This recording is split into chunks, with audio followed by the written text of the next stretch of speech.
Family. അപ്പോൾ ഇന്ന് ബസ്സിൻ്റെ കൂടെയുള്ളത് വളരെ ക്യൂട്ടായിട്ടുള്ള ചിരിച്ചിരിക്കുന്ന നമ്മുടെ ഗായത്രിയാണുള്ളത്.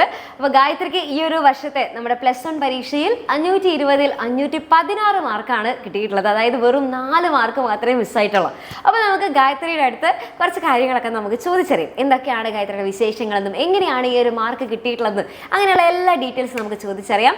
അപ്പോൾ മക്കളെ, യെസ്, അപ്പോൾ ഗായത്രി ഇങ്ങനെ ചെറുപ്പം മുതലൊക്കെ തന്നെയാണ് ഭയങ്കര ഇങ്ങനെ ക്യൂട്ടായിട്ട് ചിരിക്കുന്ന ആളാണോ? ഞാനെങ്ങനെ എന്നെ തന്നെ പറയാല്ലേ. ഓക്കെ, അപ്പോൾ എങ്ങനെയായിരുന്നു ഗായത്രി നമ്മുടെ ഈ ഒരു എക്സാമിന്റെ ഫാമിലിയുടെ ഭാഗമായിട്ട് മാറുന്നത്? ഞാൻ ട്യൂഷന് പോകാൻ താല്പര്യം ഉണ്ടായിരുന്നില്ല, അല്ലാണ്ട് ഓഫ്ലൈൻ ട്യൂഷന് പോകാൻ താല്പര്യം ഉണ്ടായിരുന്നില്ല. അപ്പോൾ 10th ക്ലാസ് അറ്റൻഡ് ചെയ്തപ്പോൾ എക്സാമിൻ്റെ അന്ന ക്ലാസ് തന്നെയാണ് കേട്ടത്. ഒരുപാട് ഉപകാരപ്പെട്ടു. പിന്നെ 11th എക്സാമിൻ്റെ കൂടെ തന്നെ ഇങ്ങനെ യൂട്യൂബ് ക്ലാസ്സസ് ഒക്കെ കണ്ട സമയത്ത് ഒരു ട്രസ്റ്റ് ഒക്കെ ഡെവലപ്പ് ചെയ്തോ? എന്തായാലും എനിക്ക് ഇതിൽ ജോയിൻ ചെയ്താൽ ഞാൻ പഠിച്ച് കിട്ടും എന്നുള്ളൊരു തോന്നി. പിന്നെ ആ തോന്നൽ തോന്നിയപ്പോൾ പിന്നെ ഒന്നും നോക്കിയില്ല, നേരെ ജോയിൻ ചെയ്തു. അപ്പോൾ നമ്മുടെ ഈ ഒരു ക്ലാസ്സസും അല്ലെങ്കിൽ നമ്മുടെ ടീച്ചേഴ്സിൻ്റെ ടീച്ചിങ് സ്റ്റൈലും ഇതൊക്കെ എങ്ങനെ നമുക്ക് ഇഷ്ടമാണോ? എല്ലാവരും ഇഷ്ടമാണ്. അപ്പോൾ ഈ ഒരു ഇത്രയും നല്ലൊരു മാർക്ക് വാങ്ങാനായിട്ട് നമ്മുടെ ഈ ഒരു എക്സാമിൻ്റെ റോൾ എന്താണെന്ന് ചോദിച്ചാൽ എന്തായിരിക്കും പറയാ? സ്കൂളിലെ ക്ലാസ്സിനെക്കാട്ടും കുറച്ചും കൂടി ഒരു കൂടുതലായും ഇതിലെ കാര്യങ്ങൾ ശ്രദ്ധിക്കുക ചെയ്തിട്ടുണ്ടായിരുന്നു. എല്ലാ നോട്ട്സും കാര്യങ്ങളൊക്കെ എഴുതിയെടുത്ത് കറക്റ്റായിട്ട് ഫോളോ ചെയ്ത് കഴിഞ്ഞാൽ നല്ല മാർക്ക് തന്നെ കിട്ടും. അപ്പം നമ്മൾ ഒരു ടൈം ടേബിളൊക്കെ അനുസരിച്ചിട്ടല്ലേ, പിന്നെ നമ്മുടെ കുട്ടികൾക്ക് തന്നെ നമ്മൾ ടൈം ടേബിളൊക്കെ ഇട്ട് കൊടുക്കും. മക്കളെ ഈ ഒരു രീതിക്ക് പഠിക്കൂ, ഇങ്ങനെ ടൈം ടേബിൾ ഫോളോ ചെയ്യുന്നൊക്കെ പറഞ്ഞിട്ട് നമ്മൾ കൊടുക്കാറുണ്ട്. അപ്പോൾ അതൊക്കെ എങ്ങനെയാണ് മോൾക്ക് യൂസ്ഫുൾ ആണോ? യൂസ്ഫുൾ ആണ്.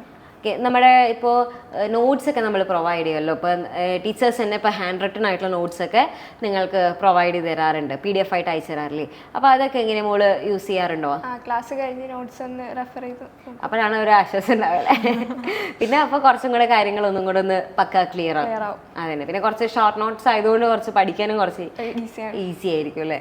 ഓക്കെ, അപ്പോൾ ഈ ഒരു റിസൾട്ടൊക്കെ ചെറിയൊരു റിസൾട്ട് അല്ല ഇപ്പോൾ കിട്ടിയിരിക്കുന്നത്. ഓക്കെ, കുറച്ചും കൂടെ നല്ല എനർജിയിൽ ഇരുന്നോട്ടെ, കാരണം നമുക്ക് വെറും 4 മാർക്ക് പോയിട്ടുള്ളൂ. അപ്പോൾ ഇത്ര സന്തോഷമൊന്നുമില്ല, അതിനായിട്ട് എക്സ്ട്രാ സന്തോഷിക്കാം. ഓക്കെ, അപ്പോൾ ഈ ഒരു റിസൾട്ട് അറിഞ്ഞ സമയത്ത് എങ്ങനെയായിരുന്നു? ഒരുപാട് സന്തോഷം തോന്നി അല്ലേ? വീട്ടിലിരിക്കുമ്പോൾ തന്നെയായിരുന്നു അറിഞ്ഞത്? അച്ഛനും അമ്മയൊക്കെ എല്ലാവരും കൂടെ തന്നെ ഉണ്ടായിരുന്നു ആ ഒരു സമയത്ത്? ഇല്ല, ഞാൻ അല്ലാണ്ട് ഒറ്റയ്ക്കായിരുന്നു. അപ്പോൾ പിന്നെ എങ്ങനെയായിരുന്നു അവരൊക്കെ അറിഞ്ഞത്? ഞാൻ വിളിച്ചു പറഞ്ഞു. പിന്നെ എന്തായിരുന്നു പിന്നെ ഇവരൊക്കെ വീട്ടിലേക്ക് എത്തുന്ന സമയത്ത്? ഭയങ്കര സന്തോഷമായിരുന്നു അല്ലേ? ഓക്കെ, അച്ഛനമ്മയും ആക്ച്വലി ഭയങ്കര പ്രൗഡായിട്ടാണ് ഇരിക്കുന്നത്. ഇവിടെ അടുത്ത് തന്നെ ഇരിപ്പുണ്ട് അച്ഛനും അമ്മയും. ഓക്കെ, അപ്പോൾ അവർക്ക് ഇനിയും ഒത്തിരി സന്തോഷമൊക്കെ കൊടുക്കേണ്ട ഒരാളാണ്. ഇനിയും ഇപ്പം നമ്മളിപ്പോൾ ഒന്ന് തുടങ്ങിയിട്ടേ ഉള്ളൂ അല്ലേ? ഇത് കഴിഞ്ഞിട്ട് ഇനി നമുക്ക് +2 ഉണ്ട്. ഇത് കഴിഞ്ഞിട്ട് നമുക്ക് ആഗ്രഹം എന്താവണമെന്ന് ആഗ്രഹം?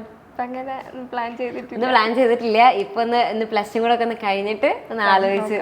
ഓക്കെ, എന്നാലും മോളുടെ ഒരു ആഗ്രഹം ഉണ്ടാവില്ല, എനിക്ക് ഇന്നാളെ കൊള്ളാം എന്നുള്ള രീതിക്ക് ഇപ്പൊ ഒന്നും തീരുമാനിച്ചില്ല, കുറച്ച് കഴിഞ്ഞിട്ടാണ് ആലോചിക്കുക. Okay, very good. ഓക്കെ, അപ്പൊ അങ്ങനെയാണെന്നുണ്ടെങ്കിൽ ഇപ്പോൾ മോള് എങ്ങനെ, കുറേ പേർക്ക് അറിയാൻ ആഗ്രഹം ഉണ്ടാക്കി എങ്ങനെ പഠിച്ചു കഴിഞ്ഞാലാണ് നമുക്ക് ഇത്രയും നല്ലൊരു മാർക്ക് കിട്ടുക എന്നുള്ളത്. അപ്പൊ എങ്ങനെ പഠിക്കണം, ആ ഒരു ഐഡിയ എന്താണെന്നുള്ളതൊന്ന് നമ്മുടെ കുട്ടികൾക്കൊന്ന് പറഞ്ഞു കൊടുത്തേ. ക്ലാസ് ക്ലിയർ ആയിട്ട് എല്ലാ ക്ലാസ്സും ക്ലിയർ ആയിട്ട് കേൾക്കുക, ഫുള്ള് നോട്ട്സും കാര്യങ്ങളും എഴുതിയെടുത്ത് അത് റെഫർ ചെയ്യുക, പിന്നെ ടെക്സ്റ്റ് വായിക്കാം. ഓക്കെ, ടെക്സ്റ്റ് എല്ലാത്തിനും വായിക്കാറുണ്ടോ? ബയോളജി കെമിസ്ട്രി അതൊക്കെ തായ്ക്കറിയാം. കാരണം ഭൂരിഭാഗം പേർക്ക് NCERT വായിക്കാൻ കുറച്ച് ഇച്ചിരി മടിയാ. ഞാൻ പിന്നെ ഇരുത്തി പഠിപ്പിക്കും, മറ്റേ NCERT ഒക്കെ ഞാൻ ഇരുത്തി വായിപ്പിക്കും. കാരണം ബയോളജിക്കൊക്കെ എന്തായാലും ഇപ്പോൾ നീറ്റിനൊക്കെ വേണ്ടി പഠിക്കുന്ന മക്കളാണെന്നുണ്ടെങ്കിൽ എന്തായാലും NCERT വളരെ ഇമ്പോർട്ടൻ്റ് ആണ്. നമ്മുടെ ടീച്ചേഴ്സ് ആണെന്നുണ്ടെങ്കിലും NCERT ഒക്കെ ഇരുത്തി പഠിപ്പിക്കും, കാരണം അല്ലാതെ വായിക്കാതെ വിടാൻ പറ്റില്ലല്ലോ NCERT ഇത്. ഓക്കെ, അപ്പോൾ ഇപ്പോൾ മോക്കിപ്പോൾ എക്സാമിൻ്റെ സമയമൊക്കെ ആവുന്ന സമയത്ത് ഇങ്ങനെ പൊതുവെ ഭയങ്കര ടെൻഷനൊക്കെ ഉണ്ടാകുന്ന ഒരാളാണോ? നല്ല ടെൻഷൻ ഉണ്ടല്ലേ? എനിക്ക് കണ്ടപ്പോൾ തോന്നി ഇപ്പോൾ കുറച്ച് അത്യാവശ്യം ടെൻഷനുള്ള ഒരാളായിരിക്കുന്നത്. അപ്പോൾ ഈ എക്സാമിൻ്റെ സമയത്തൊക്കെ ടെൻഷൻ കുറയ്ക്കാനൊക്കെ എന്താ ചെയ്തത്? പ്രത്യേകിച്ചൊന്നും ചെയ്തില്ല. നന്നായി മാക്സിമം ഒരു ഇപ്പം മോളിപ്പോൾ രാത്രിയാണോ അല്ലെങ്കിൽ രാവിലേക്ക് ഇരുന്നിട്ട് പഠിക്കുന്ന ഒരാളാണോ?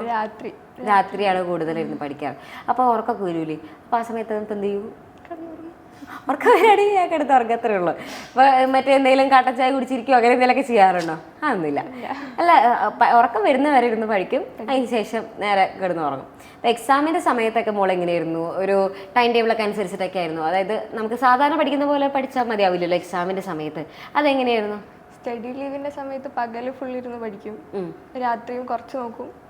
പിന്നെ അല്ലാണ്ട് ക്ലാസ്സുള്ള ദിവസങ്ങളിലാണെങ്കിൽ വൈകുന്നേരം വന്നിട്ട് ഉള്ള നോക്കും. അല്ലാതെ ഒന്നുമില്ല. ആ, അങ്ങനെയായിരുന്നു ആ ഒരു പഠന രീതി എന്ന് പറയുന്നത് അല്ലേ. ഇപ്പോൾ ഒരു ചാപ്റ്റർ ഇപ്പം നമുക്ക് പഠിക്കണം എന്നുണ്ടെങ്കിൽ അത് എങ്ങനെയൊക്കെ ആ ഒരു ഓർഡർ എങ്ങനെയാണ് മോള് പഠിക്കുന്നത്? വലിയ ചാപ്റ്റർ അല്ലെങ്കിൽ ടഫ് ആയിട്ടുള്ള ചാപ്റ്റർ ഒക്കെ ലിസ്റ്റ് ചെയ്തിട്ട് അത് ആദ്യം നോക്കും. ബാക്കിയുള്ള ചാപ്റ്റേഴ്സ് ആദ്യം നോട്ടൊക്കെ വായിച്ചതിന് ശേഷം വൺ ഷോട്ട് കുറെ കണ്ടു. അപ്പം അങ്ങനെ കാണുമ്പോൾ കുറച്ചും കൂടെ ഈസി ആയിരിക്കും അല്ലേ. ഓക്കെ, ഏറ്റവും ടഫായിട്ടുള്ള സബ്ജക്റ്റ് ഏതാ? അതായത് ഒരു പഠിക്കാൻ കുറച്ച് കഷ്ടപ്പാടാണ് മിസ്സേ എന്നാ ഒന്ന് സബ്ജക്റ്റ് ഏതാ? ബയോളജി. ഓക്കെ ഓക്കെ, ഞാനിവിടെ ഇത് ചെയ്തു. ഫുൾ മാർക്ക് ഉണ്ട്. ഫുൾ മാർക്ക് ഉണ്ടല്ലോ. അപ്പൊ ഈ ഇഷ്ടമില്ലാത്ത സബ്ജക്ട് എങ്ങനെയാണ് പിന്നെ ഫുൾ മാർക്കൊക്കെ വാങ്ങിയെടുത്തേ? ലാസ്റ്റിലേക്ക് ഒരു വാശി വന്നു. പിന്നെ അങ്ങനെ ഇപ്പൊ ഇഷ്ടമില്ലാന്ന് പറഞ്ഞിട്ടൊന്നും വിടാനുള്ള പരിപാടിയില്ല, ഞാൻ അത് ശരിയാക്കി തരുന്നുണ്ട് വെച്ചിട്ട് അല്ലേ. ഓക്കെ, അപ്പോൾ ഇപ്പം നമുക്കിപ്പോൾ ബയോളജിയിലാണെന്നുണ്ടെങ്കിലും കുറേ ടേംസുകളൊക്കെ ഇച്ചിരി വായിക്കൊള്ളാത്ത കുറച്ച് പേരുകളൊക്കെ ഉണ്ട് അല്ലേ. എന്താ വെച്ചാൽ നമ്മൾ ബയോളജി ആണല്ലോ, കുറച്ച് വായിച്ചേ ആണല്ലോ അല്ലേ. അപ്പോൾ അങ്ങനെ ഈ വായിക്കൊള്ളാത്ത പേരുകളൊക്കെ ഉണ്ടെന്നുണ്ടെങ്കിൽ അല്ലെങ്കിൽ ബയോളജിയിലെ കുറച്ച് ടേംസുകളൊക്കെ ഓൾ എങ്ങനെയായിരുന്നു അതൊക്കെ പഠിക്കാനായിട്ട്? എങ്ങനെയായിരുന്നു? ക്ലാസ് കേട്ടു ആദ്യം, പിന്നെ ടെക്സ്റ്റ് വായിച്ചു, അങ്ങനെ അങ്ങനെ പിന്നെ അത് അങ്ങോട്ട് നമ്മൾ റിവൈസ് ചെയ്ത് കഴിഞ്ഞാൽ പിന്നെ വലിയ കുഴപ്പമില്ല. പ്രീവിയസ് ഇയർ ക്വസ്റ്റ്യൻ പേപ്പേഴ്സ് കുറേ സോൾവ് ചെയ്ത് നോക്കി. അങ്ങനെ ചെയ്ത് കഴിഞ്ഞാൽ പിന്നെ വലിയ സീനൊന്നുമില്ല അല്ലേ.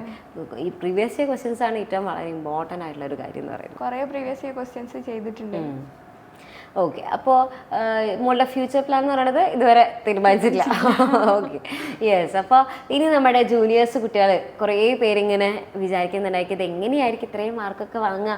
അപ്പോൾ അവർ ഇത് നടക്കൂല എന്നൊക്കെ വിചാരിച്ചിരിക്കും, ഞങ്ങൾക്കൊന്നും കിട്ടൂല, അതൊക്കെ ക്ലാസ്സിലെ ടോപ്പേഴ്സിന് മാത്രമേ കിട്ടുള്ളൂ എന്നൊക്കെ വിചാരിച്ചിരിക്കുന്നത് കുറേ പേര് ഇതിൻ്റെ ഉള്ളിലുണ്ട്. ഓക്കെ, അപ്പോൾ അവരുടെ അടുത്ത് എന്താ ഇപ്പോൾ പറഞ്ഞു കൊടുക്കാനുള്ളത്? ഞാനും അങ്ങനെ തന്നെയായിരുന്നു വിചാരിച്ചത്, പക്ഷെ കിട്ടി. ഇതിന് മുന്നത്തെ ഇന്റർവ്യൂസ് ഒക്കെ ഇങ്ങനെ കാണാറുണ്ടായിരുന്നോ? അന്നേരം കാണുമ്പോൾ എന്തായിരുന്നു ഇതൊക്കെ നമ്മൾക്കും കിട്ടുന്ന ഒരു കാര്യമാണെന്നൊക്കെ വിചാരിച്ചിരുന്നു? ഇങ്ങനെ കുറെ കാണുമ്പോൾ കിട്ടൂല, വെറുതെ തോന്നാ വിചാരിച്ചിരുന്നു അല്ലേ. പക്ഷെ എന്നിട്ട് ഇപ്പൊ കിട്ടി അല്ലേ. അപ്പൊ അത്രേ ഉള്ളൂ. നമ്മള് ഇപ്പൊ ഇങ്ങനെ ഈ വീഡിയോസ് ഒക്കെ കാണുന്ന സമയത്ത് നിങ്ങൾ വിചാരിക്കും നിങ്ങൾക്കും കിട്ടില്ല എന്നൊക്കെ വിചാരിക്കും, പക്ഷെ ഇതൊക്കെ കിട്ടാവുന്ന കാര്യമുള്ളൂ അല്ലേ. ഈ ഒരു സമയത്ത് ഒന്ന് ജസ്റ്റ് ഒന്ന് ട്രൈ ചെയ്ത് കഴിഞ്ഞാൽ കിട്ടാവുന്ന കാര്യമേ ഉള്ളൂ. ഓക്കെ, അതിനൊരു എക്സാമ്പിൾ ആയിട്ടാണ് മോള് ഇവിടെ ഇരിക്കുന്നത്. ഓക്കെ, അപ്പം നിങ്ങൾക്കായാലും വലിയൊരു ഇൻസ്പിറേഷനാണ് അല്ലേ. അപ്പോൾ അവർ വിചാരിക്കും ഭയങ്കര ടോപ്പേഴ്സിന് മാത്രമേ നടക്കുള്ളൂ. ഇപ്പോൾ മോളുടെ ലൈഫിലാണെന്നുണ്ടെങ്കിലും ഇടയിൽ ചിലപ്പോൾ എന്തെങ്കിലും വയ്യാത്തത് കൊണ്ടോ അല്ലെങ്കിൽ വേറെ എന്തെങ്കിലും കാരണങ്ങൾ നമുക്ക് വരുമല്ലോ, നമ്മൾ വിചാരിച്ച പോലെ പഠിക്കാനായിട്ട് പറ്റാത്ത സിറ്റുവേഷൻസ് ഒക്കെ വരുമല്ലോ. അപ്പം അങ്ങനെ നമുക്കിപ്പോൾ എപ്പോഴും ഈ ഒരു ലെവലായിരിക്കില്ല ചിലപ്പോൾ ഗ്രാഫ് വെച്ചാൽ, അപ്പം നമുക്ക് ഇടയിലൊരു ചെറിയൊരു ഡിപ്പൊക്കെ നമുക്ക് ഇടയിൽ സംഭവിക്കാം. അപ്പം അങ്ങനെയൊക്കെ സംഭവിക്കുന്ന സമയത്ത് മോളതൊക്കെ എങ്ങനെയായിരുന്നു മേക്കപ്പ് ചെയ്തെടുത്തിരുന്നത്? അടുത്തതിന് നോക്കാം.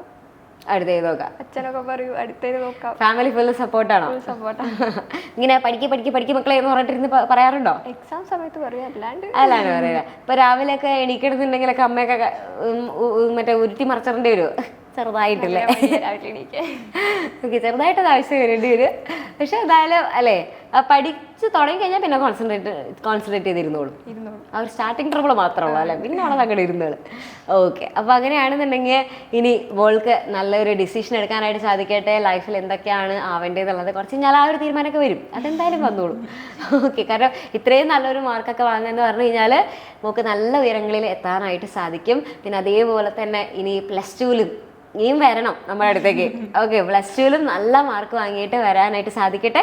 അപ്പോൾ മക്കളെ ഒന്നും കൂടെ കൺഗ്രാറ്റ്സ്. അതേപോലെ തന്നെ ഓൾ ദ വെരി ബെസ്റ്റ്. ഇനിയുള്ള ഫ്യൂച്ചറിലും ഇതേപോലെ തന്നെ നല്ല ചിരിയോടുകൂടെ കാണാനായിട്ട് സാധിക്കട്ടെ. ഓക്കെ, അപ്പോൾ താങ്ക് യു മക്കളെ. Thank you so much.